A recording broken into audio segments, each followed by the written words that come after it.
जुलूस मीलाद का जो निकाल रहे हैं, खुदा के लिए डीजे को मत रखो।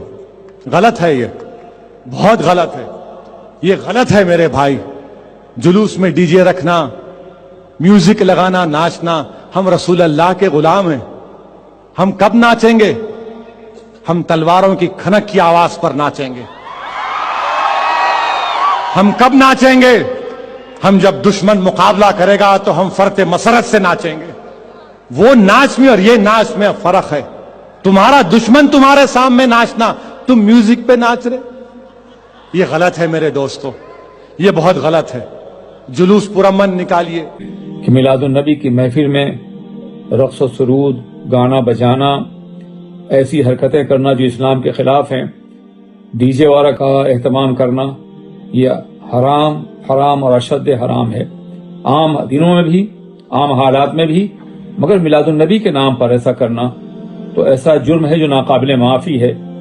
इसलिए बराह करम तमाम उलमा से तुम्हें दरख्वास्त है कि वो अपनी अपनी मस्जिदों में अभी से मुकम्मल तौर पर इस बात की कोशिश करें कि लोगों के जहनों में आ जाए कि वो इस तरह की हरकतें न करें, मिलादुन नबी का एहतमाम करें मगर अदब व एहतराम के साथ। मिलाद मनाएंगे इंशाअल्लाह। घर सूने तो नहीं रखेंगे, सजावट करो। लोग कहते हैं इसराफ है। याद रखना, जो इसराफ होता है वो इबादत नहीं होता, जो इबादत होता है वो इसराफ नहीं होता। बात समझ में आई? नहीं समझ में। जो सूद होगा वो हमेशा हराम होगा, जो हलाल होगा वो सूद नहीं होगा। जो पाक होगा वो कभी पेशाब नहीं होगा, जो पेशाब होगा वो कभी पाक नहीं होगा। ऐसे ही ज़ाब्ता है, जो इसराफ होगा वो इबादत नहीं होगा, और जो इबादत होगा वो कभी इसराफ नहीं होगा। तो मिलाद पे खर्च करना इसराफ नहीं है, क्योंकि वो इबादत है, वो इबादत है।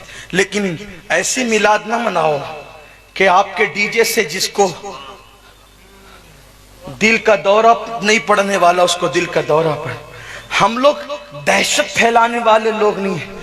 हमारे यहाँ तो यार नमाज पढ़ने के लिए भी आदाब सिखाए गए, ना बहुत ऊंची आवाज हो ना बहुत नीची आवाज। हमारे लिए तो ये, आप डीजे लगा करके क्या पैगाम देना चाहते? नाच नाच के मिलाद न मनाएं, इसलिए कि हम नाचने वाले लोग नहीं। अपने सुन्नी नौजवानों से बहुत हाथ जोड़कर मुखलिसाना मोहब्बत के साथ, बड़े अदब के साथ गुजारिश कर रहा हूं कि खुदा की कसम हमारे पास मिलाद के दलाइल एक दो नहीं बेशुमार है। हमारे इमामों की किताबें भरी पड़ी है इस ताल्लुक से, उलमा की किताबें भरी पड़ी है, हदीसें हमारे पास बताने के लिए मौजूद है।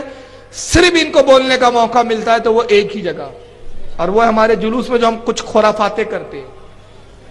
इस वजह से जब ये बोलते हैं तो हमें खामोश होना पड़ता है। ये जुलूस के नाजायज होने पर हदीस नहीं पेश कर सकते। मुझे बता दे कोई माइकल अल गैर मुकल्लिद किसी ने कभी कोई हदीस पेश की हो कि रसूलुल्लाह ने कहा जुलूस निकालना हराम? एक हदीस नहीं मिलेगी। बल्कि हम बेशुमार ऐसी हदीस की किताबों से बता देंगे कि नबी जब मदीने में आए तो हुजूर की आमद पर जुलूस निकाला गया, है ना। जुलूस इस्लाम में तसव्वुर है जुलूसों का, लेकिन ये हदीस नहीं कोट करेंगे। ये क्या बताते? ये देखो ये जुलूस निकाल रहे हैं, ये औरतें जा रही है, इनकी ये बेपर्दगी हो रही है, ये मर्द लोग जा रहे हैं, ये साहब देखिए पानी एक दूसरे पे डाल रहे हैं, ये डीजे बजा रहे हैं, डीजो पे नाच रहे हैं, थिरक रहे हैं। खुदा की कसम इस्लाम में ना इसके कोई जवाज की सूरतें हैं, ना इसके लिए हमारे पास कोई दलीलें हैं, ना हम इस तरह की कोई दलीलों को जानते हैं, ना हम अवाम की इन खुराफातों से राजी है। बल्कि जितने उलमा अहले सुन्नत है हर किसी का यही कहना और फतवा है कि ये सब हराम और नाजायज है। डीजे बजाना हराम, हम इससे बेजार, हमारे उलमा बेजार, हम इसकी सख्त मजम्मत करते हैं और अपनी अवाम से हम अपील करते हैं कि अगर आप अपने उलमा की मानते हैं, अपने उलमा की रत्ती बराबर भी इज्जत है। अरे चलो, अगर उलमा की इज्जत नहीं है आपके दिल में, आप उलमा का एहतराम नहीं करते, अगर रसूल की रत्ती बराबर भी दिल में इज्जत है तो खुदा के वास्ते आप डीजे से परहेज कीजिए। इसलिए कि कितने अफसोस की बात है, उस दिन आप डीजे बजाते जिस दिन रसूलुल्लाह खुराफात और बुराइयों को खत्म करने के लिए तशरीफ लाए। वो दिन, जिस दिन पैदाइश हुई इसलिए आका की कि खुराफातों को खत्म करना है, कुफ्र और शिर्क को मिटाना है, गुमराहियत को हटाना है, जो नबी आया ही इसी काम के लिए, आपने उसी की विलादत का दिन इन कामों और खुराफातों के लिए बना दिया। कितने अफसोस की बात है, रसूलुल्लाह के कल्ब को कितनी तकलीफ पहुंचा रहे हैं आप। हद ये है कि 12वीं शरीफ का जुलूस निकलता ना, आपके यहाँ से निकलता कि नहीं निकलता? निकलता, निकाला करो और जुलूस में शामिल हुआ करो। लेकिन एक बात याद रखना यार, जुलूस में ये जो शामिल कर लेते हैं ना, उसमें वो म्यूजिक वाली कव्वालियाँ, वो डीजे धड़क, वो लड़के डांस तक करते हैं बाज जगह। यार अफसोस होता है। लोगों, तुम एक दुनिया को पैगाम देने के लिए जुलूस निकाल लो। जुलूस इस तरह से निकले कि दुनिया तुम्हें निकलता देखे तो एक पैगाम ले। यार तुम नाचते हुए जुलूस में निकलोगे तो मुझे बताओ दुनिया क्या पैगाम ले करके जाएगी, मुझे बताइए आप। है देखिए, जहां हम ताज़िये में नाचने की मुखालफत करते हैं, वहां जुलूस मोहम्मदी में भी नाचने की मुखालफत करते हैं।